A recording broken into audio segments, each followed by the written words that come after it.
Le marché de la bière était un marché en déclin ces 30 dernières années, mais il retrouve un nouvel élan grâce à ces marques de brasseries artisanales.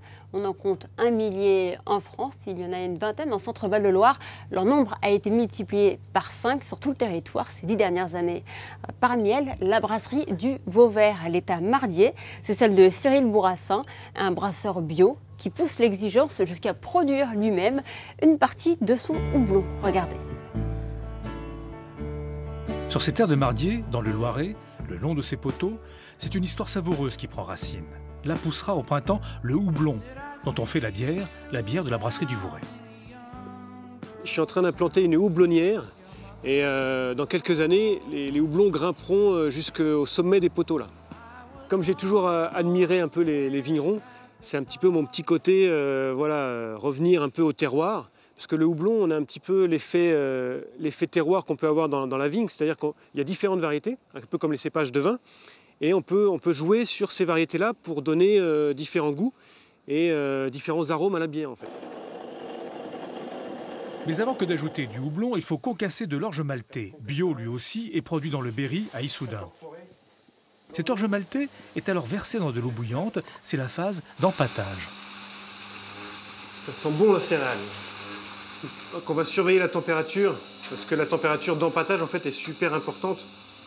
C'est ça qui va donner du corps ou non à la bière, suivant la température qu'on vise. La température fait vraiment partie de la recette. Si je mettais par exemple, si je mets 62 degrés, je vais avoir une bière plus sèche en bouche, avec un peu plus d'alcool. Et si je vais mettre plutôt dans les proches de 70 degrés, je vais avoir une bière qui va être plus sucrée, avec beaucoup plus de corps. Et au moment crucial, sortir la baguette magique, la fleur de houblon.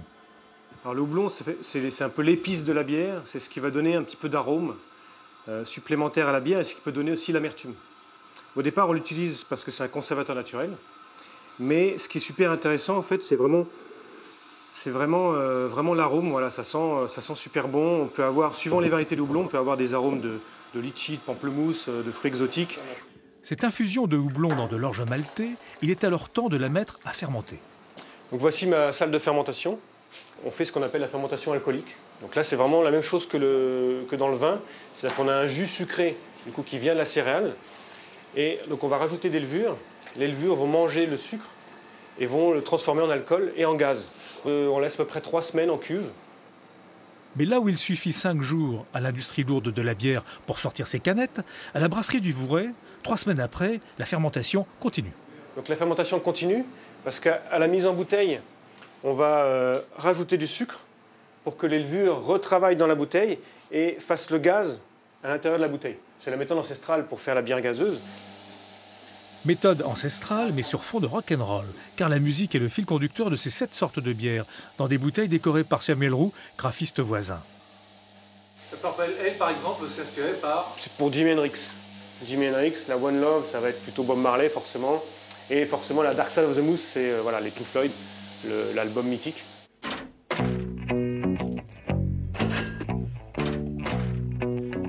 Et à propos de monnaie, Cyril Bourassin, qui était chimiste dans l'industrie pharmaceutique il y a encore 2 ans, retrouve-t-il ses sous dans sa nouvelle aventure?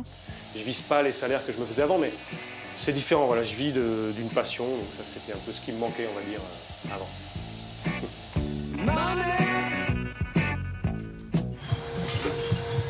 L'eau de vie de poire est produite sur ce site à Olivet depuis les années 50. Depuis, les maisons ont remplacé les vergers de poire, mais l'eau de vie est toujours produite et c'est Hervé André qui est à la tête de cette exploitation. Qu'est-ce qu'elle a de si particulier, cette eau de vie de poire d'Olivet? Alors, Olivet, la région, en fait, l'Orléanais, a le terroir pour la poire William. Et donc, on fait une eau de vie à Olivet qui est reconnue nationalement. Ça, c'est votre stock. Donc là, vous avez tout le stockage de l'eau de vie, donc qui est brut de distillation. On stocke donc par année de production.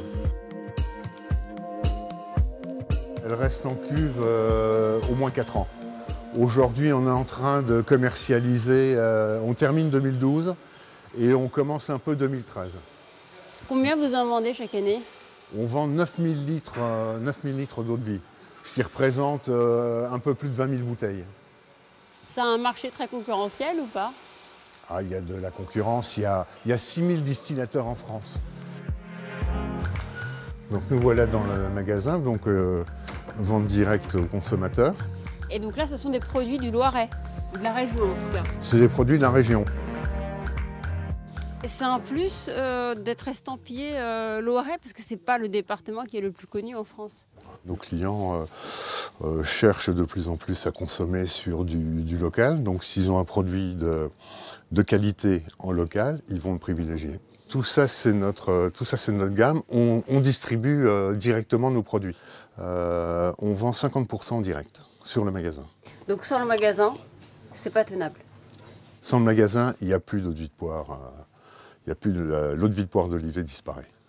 Covifruit demeure le seul producteur significatif d'eau de vie de poire dans le Loiret. En revanche, du côté des bières artisanales, on en compte déjà 6 et ce n'est pas terminé. Mais cette tendance à la consommation de petites marques de bière dépasse largement les frontières de la France. Ça concerne aussi bien les États-Unis que l'Angleterre, que la Chine, qui a vu sa consommation de bière classique décliner, elle aussi, ces dernières années, alors que les marques de bière artisanales montent en flèche et c'est peut-être un marché à conquérir pour nos petites marques françaises.